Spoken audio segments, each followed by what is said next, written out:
ಏನೂ ಇಲ್ಲ. ಇದು ಇದು ಇದು ಇದು ಅಂತ ರಾಗ ಎಳೆಯುತ್ತಿರುವುದನ್ನು ನೋಡಿದ್ರೆ ನೀನೇನೋ ಕಳ್ಳತನ ಮಾಡಿಕೊಂಡು ಹೋಗುತ್ತಿರುವೆ ತಾನೆ? ನಿಜ ಹೇಳು. ಹಾಗೇನಿಲ್ಲಪ್ಪ, ಇವತ್ತು ಸಂತೆಗೆ ಹೋಗಿದ್ದೆ. ಅದಕ್ಕೆ ಮಕ್ಕಳಿಗೆ ತಿನ್ಲಿಕ್ಕೆ ಬಾಳೆಹಣ್ಣು ಮಾವಿನ ತೆಗೆದುಕೊಂಡು ಹೊರಟಿದ್ದೆ ಅಷ್ಟೇ. ಎಲ್ಲಿ ನೋಡೋಣ? ನೋಡು, ಸುಮ್ಮನೆ ಕೊಟ್ಟು ಬಿಡು ಅಂದ್ರು. ಇಲ್ಲ ಅಂದ್ರೆ ಸುಮ್ಮನಿದ್ದಾರೆ ಸರಿ. ಈಗ ನೋಡು, ಅದನ್ನು ಬಿಟ್ಟ ನಿನಗೆ ಕೈ ಮುಗಿತೀನಿ. ನೋಡು ನೋಡು, ದಯವಿಟ್ಟು ಕೊಟ್ಟು ಬಿಡು ಅಂದ್ರು.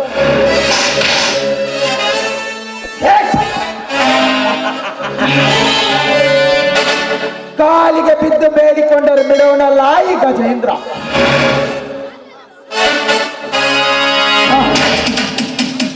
ದುಡ್ಡು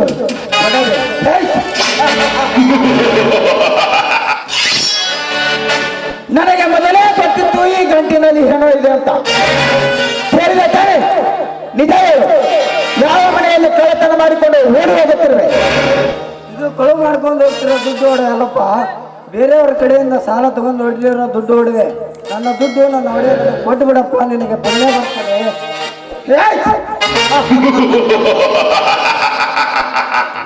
ನನಗೆ ಪುಣ್ಯ ಬರುತ್ತದೆಯೋ ಪಾಪ ಬರುತ್ತದೆಯೋ ಅದು ನಿನಗೆ ಬೇಡವಾದ ವಿಷಯ. ಸುಮ್ಮನೆ ಇದನ್ನು ನನಗೆ ಒಪ್ಪಿಸಿ ಹೊರಟು ಹೋಗ ಇಲ್ಲಿಂದ. ಇಲ್ಲವಾದರೆ ನಿನ್ನನ್ನು ಇಲ್ಲೇ ಸಾಯಿಸಿ ಇದನ್ನು ಎತ್ತಿಕೊಂಡು ಹೋಗಬೇಕಾಗುತ್ತದೆ. ಇಲ್ಲಪ್ಪ ಇಲ್ಲ, ನನ್ನ ಮಗಳ ಮದುವೆ ಇದೆ, ಆದ ಕಾರಣ ಈ ದುಡ್ಡು ಹೊಡೆ ತೆಗೆದುಕೊಂಡು ಹೊರಟಿದ್ದೆ. ನೋಡಪ್ಪ, ಈ ಬಡವರ ಮೇಲೆ ಬೇಡಪ್ಪ ನಿನ್ನ ದಬ್ಬಾಳಿಕೆ. ನಿನಗೆ ಎಷ್ಟೇ ಕರುಣೆಯಿಂದ ಬೇಡಿಕೊಂಡರೂ ನಿನ್ನ ಕರುಳು ಕರಗುತ್ತಿಲ್ಲವೇ? ನಿನ್ನ ಮನಸ್ಸು ಕಲ್ಲು, ನೀನೊಬ್ಬ ರಾಕ್ಷಸ. ಏನಂತ ತಗೊಳ್ಳಿದಲ್ಲ ಸೂಳೆ ಮಗನೇ?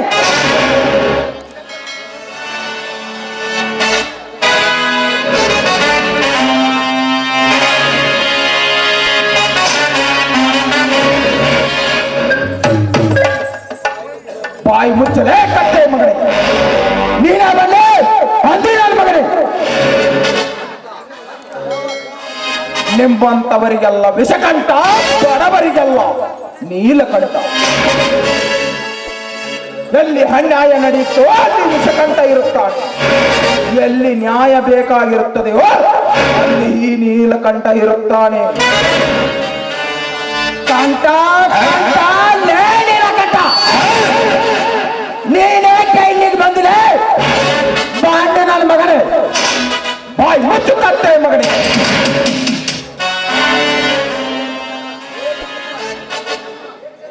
ಹೇ ಗಜೇಂದ್ರ, ನಿನಗೆ ಒಳ್ಳೆ ಬುದ್ಧಿನೇ ಇಲ್ವಾ? ಅದನ್ನೆಲ್ಲ ಕೇಳಕ್ ನೀನಾವಲ್ಲ ಮಗನೇ. ಹೇ ಗಜೇಂದ್ರ, ಬಾಯಿಗೆ ಬಂದಂತೆ ಬೊಗಳಿದ್ರೆ ಬಾಯಿ ಮೇಲೆ ಹೊದಿತೀನಿ ಮಗನೇ. ಕನ್ನಡ ನಾಡಿನ ಕುಲಪುತ್ರನ ತಾಯಿ ನಾಡಿಗೆ, ತಾಯಿ ಭಾಷೆಗೆ ಅವಮಾನ ಮಾಡಿದವರನ್ನು ಓಡಾಡಿಸಿ ಕಳಿತೇನೆ. ನೀನು ಕೂಡ ಮೊದಲು ಬಾಯಿ ಒಳಗಿನ ಹೇಸಿಗೆ ತೊಳೆದುಕೊಂಡು ಮಾತನಾಡಲೇ. ನನಗೆ ಬಾಯಿಗೆ ಬಂದಂತೆ ಮಾತನಾಡುವ ಯಾವ ಮಗನೇ? ಹೇ ಗಜೇಂದ್ರ, ಹೇ ಕಚಡ ಗಜೇಂದ್ರ, ನಿನಗೆ ಹತ್ಯೆ ಯಾಕಲೇ? ನಿಮ್ಮಪ್ಪನಿಗೂ ನಾನು ಇದೇ ರೀತಿ ಮಾತನಾಡುತ್ತೇನೆ. ಹೇ ಬೇಡ ಭಿಕಾರಿ ನನ್ನ ಮಗನೇ, ಎಷ್ಟೊಂದು ಸಾಕ್ಯದಿಂದ ಬಗಳ ಬೇಡ. ಈ ನಿನ್ನ ಶೌರ್ಯತನದ ಮಾತನ್ನು ಕೇಳಲು ಬಂದಿಲ್ಲ. ಚೊಕ್ಕ ಕೋಲೆದು ಗತಿಯಲ್ಲದ ಬಡ ಭಿಕಾರಿ. ಹೇ ಗಜೇಂದ್ರ, ಹೇ ನೀತಿಗೆಟ್ಟ ನಾಯಿ, ನಿನ್ನೊಮ್ಮೆ ಈ ರೀತಿ ನಿನ್ನ ಬಾಯಿಂದ ಬಡಾಧಿಕಾರಿ ಎಂಬ ಶಬ್ದ ಬಂದರೆ ಕಾತುರದಿಂದ ಕಾಯುತ್ತಿರುವ ಈ ನನ್ನ ಕೊಡಲಿಯ ಬಾಯಿಗೆ ರಕ್ತದ ರುಚಿ ತೋರಿಸಬೇಕಾಗುತ್ತದೆ. ಯಾಚರ ಯಾಚರ.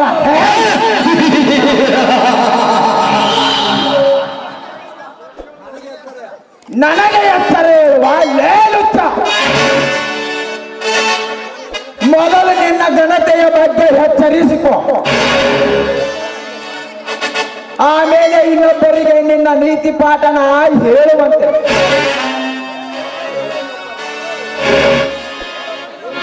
ಹೇಳು ಗಜೇಂದ್ರ, ಎಚ್ಚರಿಸಿಕೊಳ್ಳಲು ನಾನೇನು ನಿನ್ನ ಹಾಗೆ ಎಚ್ಚರ ತಪ್ಪಿ ಹುಚ್ಚನಾಯಿ ತರ ಹುಚ್ಚರಿಸುತ್ತಿಲ್ಲ. ಹತ್ತು ಮೀರಿ ನಡ್ಕೊಂತೀಯಲ್ಲ, ಇನ್ನೊಬ್ಬರ ಹುಸಿರು ತೆಗೆದು ಬಡವರ ಬಾಳು ಹಾಳು ಮಾಡಿ ಬದುಕುತ್ತೀಯಲ್ಲ. ನಿಮ್ಮಂತವರನ್ನು ಕಂಡರೆ ಕಡ್ಡಲ್ಲೇ ಕತ್ತರಿಸಿ ಹಾಕಬೇಕನ್ನಿಸುತ್ತದೆ. ಹಣ್ಣ ತಿಂದರೂ ಪರವಾಗಿಲ್ಲ, ದುಡಿದು ತಿನ್ನುತ್ತೇವೆ ವಿನಃ ಇನ್ನೊಬ್ಬರ ಹುಸಿರು ತೆಗೆದು ಬದುಕೋದಿಲ್ಲ.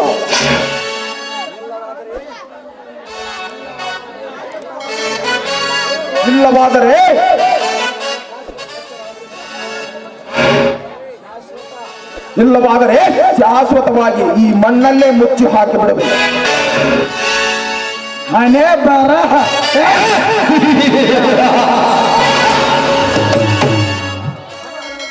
ಹಣೆ ಬರಹವನ್ನೇ ಬದಲಿಸುವ ಈ ಚತುರನಿಗೆ ಯಾರಿಂದಲೂ ಏನು ಮಾಡಲು ಸಾಧ್ಯವಿಲ್ಲ.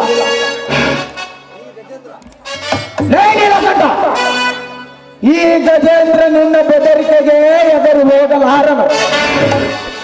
ಹೇ ಗಜೇಂದ್ರ, ಈಗ ನೀವು ಹೆದರದಿ ಗೂಂಡ ಆಗಿರಬಹುದು. ಮುಂದೆ ಒಂದು ದಿನ ನಿನ್ನ ಸಾವು ಸಂಭವಿಸಿ ಬಂದಾಗ ಹೆದರಿ ಬದಲಾಗುತ್ತೇನೆ ಅಂತ ಬಾಯ್ ಬರಕೊಂಡು ಬೇಡಿಕೊಂಡರು ಆ ದೇವರು ನಿನ್ನ ಸುಮ್ಮನೆ ಬಿಡಬಹುದು. ಆದರೆ ಈ ನೀಲಕಂಠನಿಂದ ನಿನ್ನ ಸಾವು ಖಂಡಿತ.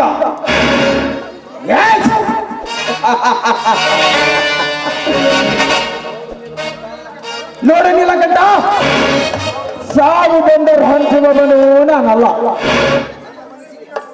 ನನ್ನ ಮನಸ್ಸಿಗೆ ಬಂದ ಹಾಗೆ ನಡೆದುಕೊಳ್ಳುವುದೇ ನನ್ನ ಛಲ. ನೋಡು ಗಜೇಂದ್ರ,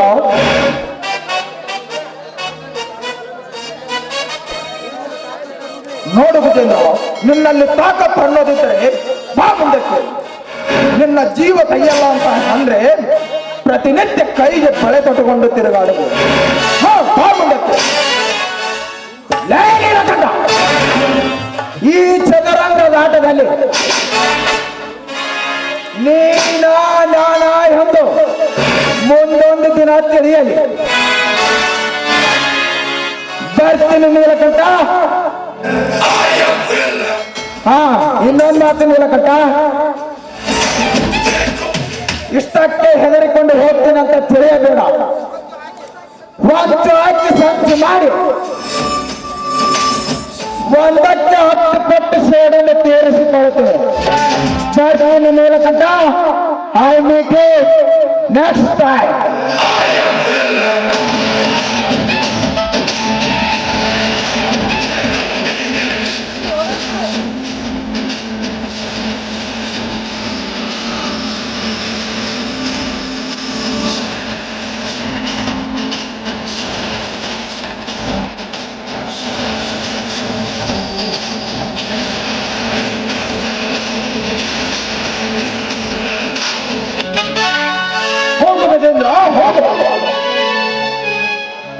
ಚದುರಂಗದ ಆಟದಲ್ಲಿ ನಿನ್ನ ಜೀವ ಉಳಿದಿರುತ್ತಾರೆ ಗೆಲ್ಲಲು ಸಾಧ್ಯ. ನಿಮ್ಮಂತ ಬಂಡ ಸೂಳೆ ಮಕ್ಕಳಿಗೆ ಎದ್ದ ಮಿಂಡ ಹುಲಿಯನಾಗಿ ಭ್ರಷ್ಟರ ಹಾರಾಟ ನಿಲ್ಲಿಸಿ ಶಿಷ್ಟರ ಹೋರಾಟದಲ್ಲಿ ಜಯಶಾಲ ಆಗುವುದೇ ಈ ನೀಲಕಂಠನ ಮುಖ್ಯ ಗುರಿ. ಯಾರು ಅದು ಈ ರಾತ್ರಿ ವೇಳೆ ಕಾಡಾಡಿ. ನಾನು ಇಲ್ಲೇ ಪಕ್ಕದ ಊರಿನವನು. ನಾಡಿದ್ದು ನನ್ನ ಮಗಳ ಮದುವೆ ಇದೆ. ಆದ ಕಾರಣ ನಾನು ಸಿಟಿಗೆ ಹೋಗಿ ಹಣವನ್ನು ತೆಗೆದುಕೊಂಡು ಬಂಗಾರದ ಅಂಗಡಿಗೆ ಹೋಗಿ ಬಂಗಾರವನ್ನು ತೆಗೆದುಕೊಂಡು ಹೋಗಿ ಹಣವನ್ನು ಇಟ್ಕೊಂಡು ಹೊಟ್ಟಿದ್ದೆ. ಅಷ್ಟರಲ್ಲ ಈ ಘಟನೆ ನಡೀತು. ಈ ಬಂದು ತಡೆದಿದ್ರೆ ನನ್ನ ಮಗಳ ಮದುವೆ ನಡೀತಾನೆ ಇರಲಿಲ್ಲ. ನಿನಗೆ ಆ ತಾಯಿ ಗ್ರಾಮದೇವತೆ ಒಳ್ಳೆ ಮಾಡ್ಲಪ್ಪ. ನಿನ್ನ ಋಣ ನಾನು ಎಂದಿಗೂ ಮರೆಯುವುದಿಲ್ಲ. ಇರ್ಲಿ ಬಿಡಿ ಯಜಮಾನ್ರೆ, ನೀವು ನನಗಿಂತಲೂ ಹಿರಿಯರು. ನೀವು ನನಗೆ ನಮಸ್ಕಾರ ಮಾಡಬಾರದು. ಆಯ್ತಪ್ಪ. ಆಯ್ತು ಯಜಮಾನ್ರೆ, ನಿಮಗಿನ್ನು ಯಾರು ಭಯವೂ ಇಲ್ಲ. ನೀವು ಆರಾಮಾಗಿ ನಿಮ್ಮ ಊರು ತಲುಪಬಹುದು. ಆಯ್ತಪ್ಪ. ನಿನ್ನ ತಾಯಿ ಎತ್ತ ತಂದೆ ತಾಯಿಗಳೇ ಧನ್ಯ. ನೀನು ತಪ್ಪದೆ ನನ್ನ ಮಗಳ ಮದುವೆಗೆ ಬಂದು ಅಕ್ಷತೆ ಕಾಳು ಹಾಕೋಪ್ಪ. ಆಯ್ತು ಯಜಮಾನ್ರಿ, ಖಂಡಿತವಾಗಿ ಬರುತ್ತೇನೆ. ಆಯ್ತಪ್ಪ, ನಾ ಬರ್ತೀನಿ, ತಪ್ಪಿಸ್ಬೇಡ. ಎಷ್ಟೊಂದು ಒಳ್ಳೆ ಮನುಷ್ಯ ಇವರು.